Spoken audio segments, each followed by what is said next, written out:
The China-US trade war is increasingly difficult to follow, and that's because the dispute, with multi-billion-dollar consequences, is being directed by an angry man armed with a smartphone.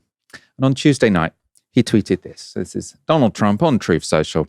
"I believe that China purposefully not buying our soybeans and causing difficulty for our soybean farmers is an economically hostile act. We are considering terminating business with China having to do with cooking oil and other elements of trade as retribution. As an example, we can easily produce cooking oil ourselves. We don't need to purchase it from China." Now, of course, it's going to be further from the kind of trade war pursued by Joe Biden. He wanted to limit exports of the most advanced chips to stop China overtaking the United States in artificial intelligence and other frontier sectors. So it's basically sort of about national security. Trump instead wants to cripple their manufacturers of cooking oil. Not what I thought was a strategic sector, but there you go. So how did we get here? Well, you'll remember back in April, Donald Trump imposed a 145% tariff on Chinese exports after a tit-for-tat escalation. Now, after a mini stock market crash, which you'll remember, Trump ultimately went on to reverse that move, pausing the tariffs and entering into negotiations. People said, taco, Trump always chickens out. Things had seemed relatively calm since then until Friday night. President Trump says the U.S. is imposing an additional 100% tariff on imports from China starting November 1st. Today's announcement follows heavy losses on the stock market. The sell-off was triggered by an earlier threat from the president to unveil a massive increase of tariffs on China. The decision to impose 100% tariffs on China followed China announcing export controls on rare earths. So China processes around 90% of the world's rare earth metals, which go into everything from solar panels to smartphones. So this was read by the Trump administration as Beijing flexing its muscles. But Trump's response to sort of say, well, fine, two can play this game. I'm going to put 100% tariffs on you. That hit the stock markets again. And by Sunday, again, Trump rolled back his threats. So he took to Truth Social and said, don't worry about China, it'll all be fine. Highly respected President Xi just had a bad moment. He doesn't want depression for his country, and neither do I. The US wants to help China, not hurt it. President DJT. So what the hell is going on? As I say, lots of money, lots of livelihoods on the line.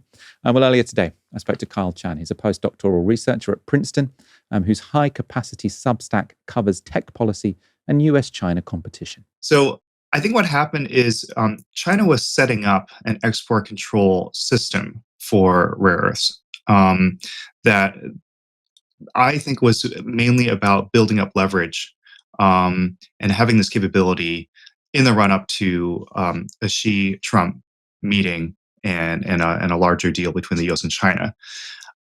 What's key here is I don't think China intended this to be seen as an actual implementation of these export controls right away. But they were interpreted as such. So I think from the Trump administration standpoint, these were seen as not like preparations, what was it called? Sort of like preparing for a plan. These were seen as an actual escalatory move on China's side.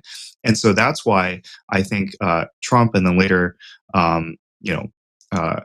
Bessent sort of talked about putting on these harsh tariffs, hitting back hard, potentially. And they also put, Trump also put sort of a timeline on that. So it wasn't immediate. It was to put pressure on China. But then you have a walking back of these things. So we can get into that. But I think already from the very beginning, we have a misunderstanding between the two sides. I don't think it was Beijing's immediate goal to hit the U.S. with these controls per se.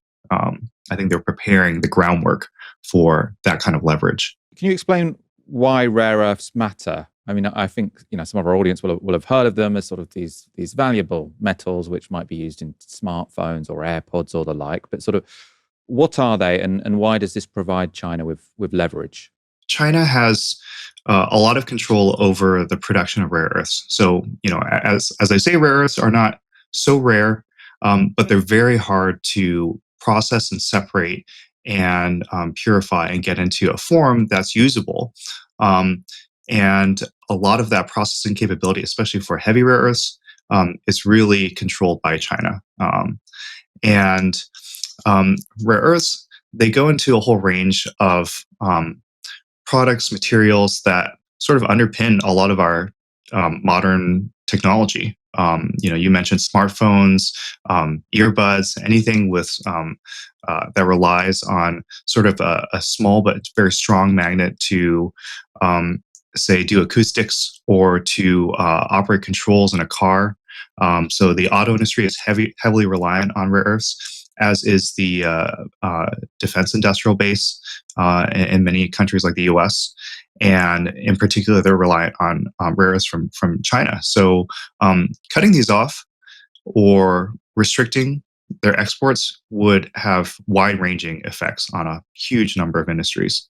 And I just want to get your thoughts on a clip. So this is Scott Bessent speaking to CNBC earlier today about what happened with China's rare earth export controls. This is clearly something that they were planning all along. I think that things can de-escalate, that we don't want to have to escalate. We have things that are more powerful than the rare earth export controls that the Chinese want to put on. And sir, to be clear, this is China versus the world. It's not a U.S.-China problem. Good news is that this is IMF week. A lot of my counterpart, or all my counterparts, are here. We're going to be speaking with our European allies, with Australia, with Canada, with India, and the Asian democracies. And we're going to have a fulsome group response to this, because bureaucrats in China cannot manage the supply chain or the manufacturing process for the rest of the world.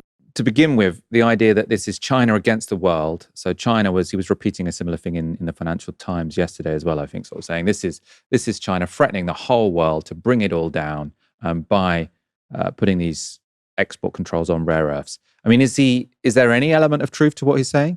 I think what's interesting is both the US and China are trying to frame this issue in their own way. So to a certain extent, he is right in the sense that these rare earth export controls do impact a lot more countries than just the United States. European auto industry, India has been affected. So yes, in that sense, that is true. But I think what's really key is framing sort of who is the global disruptor here.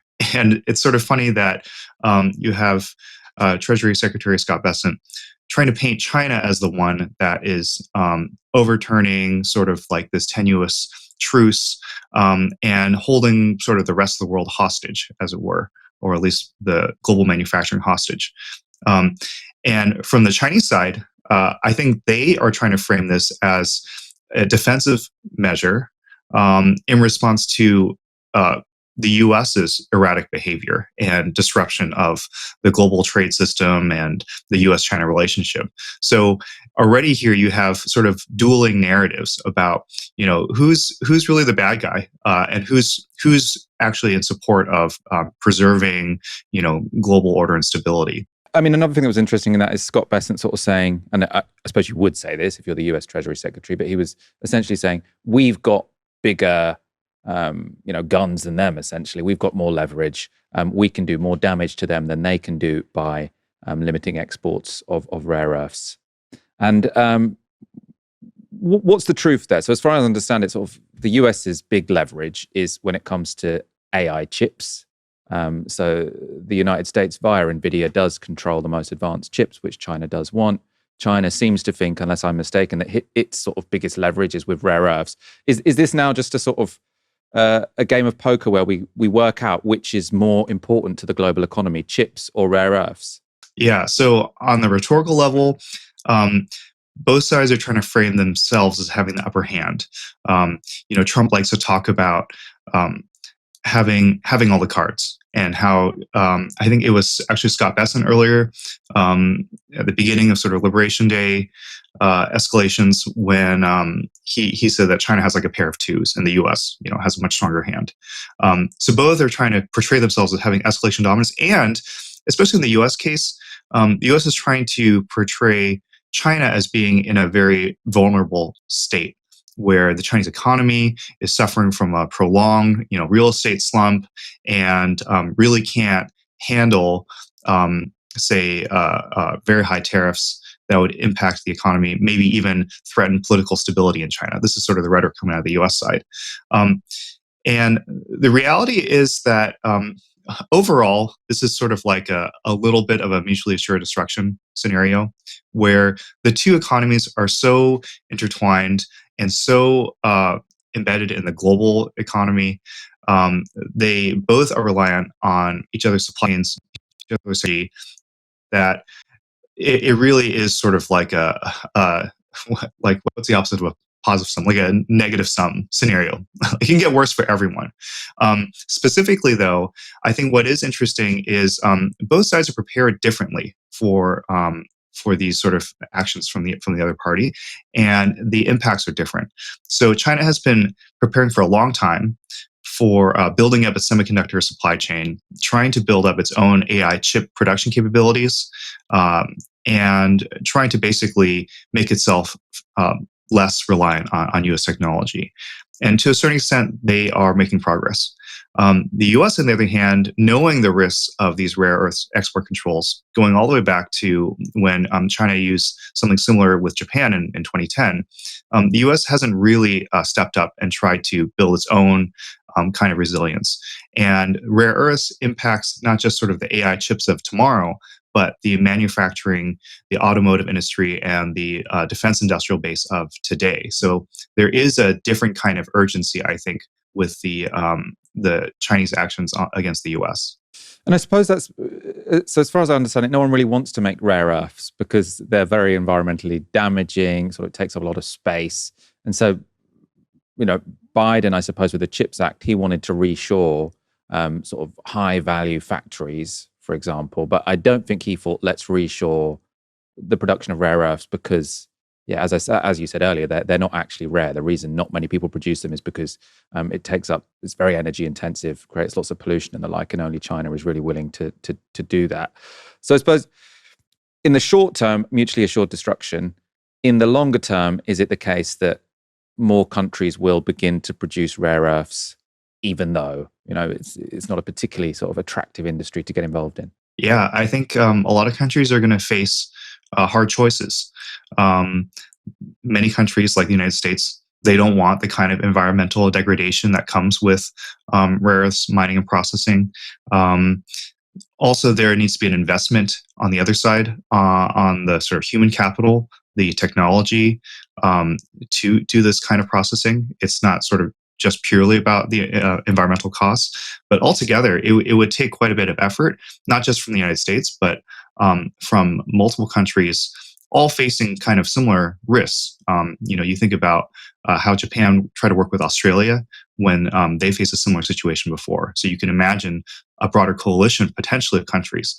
Although, of course, that coalition is tougher to build and maintain in an era of high tariffs coming out of the U.S. Let's end on the story from today, which I have to say I haven't got my head around at all. Soybeans and cooking oil. Why have they suddenly been brought into this trade war? So soybeans were really key in the first trade war during the first Trump administration, where in order to retaliate against U.S. tariffs on China, China began to try to find a way to hit Trump where it hurt. So, just matching tariffs alone might not do it, especially given that, as Trump has pointed out many times himself, China sells a lot more to the US than vice versa. But soybeans would affect farmers in rural areas, maybe in red states or red districts that had supported Trump. And in the past, there have been efforts from the US side to support or sort of backstop financially these farmers. And there are questions about whether that will happen again. But this is sort of a way to have more targeted leverage from the Chinese side. And I think it's sort of ironic that then from the US response to that is to talk about cooking oil, given that out of all things, that is really sort of beside the point. So the soybeans, that was China that was political in a way, wasn't it? Because they were saying, we're going to hit Trump supporters, essentially. Trump, with cooking oil, is saying that the US is going to start making its own cooking oil. I just don't get it, because I mean, that's not going to scare the Chinese government, is it? That they're not going to be able to export as much cooking oil as they could before. Is he hoping that will sort of be a boon to his supporters in rural areas because they can now make more money from processing cooking oil, or is he just confused? Yeah, I mean, I think we're all confused here, and the bigger picture here is I think that Trump is now being careful about retaliating. So before he came out sort of guns blazing, calling for 100% tariffs additional on top of the existing tariffs on China, trying to hit back hard to what he perceived as a really tough measure from China on the rare earths. But in this case, it seems like not just Trump, but also the Chinese side are a bit more careful about how hard they're hitting. And I think that both sides have a strong interest in having this summit between the two leaders and trying to work out a deal. Going back to our earlier sort of discussion, there's a kind of mutually assured destruction, and there is sort of a mutual benefit here if they can find a path forward. And I think that both sides, despite all the rhetoric and bombast and throwing of tariff figures or cooking oil tariffs at each other, I think ultimately there is some kind of pull from both parties to make a deal.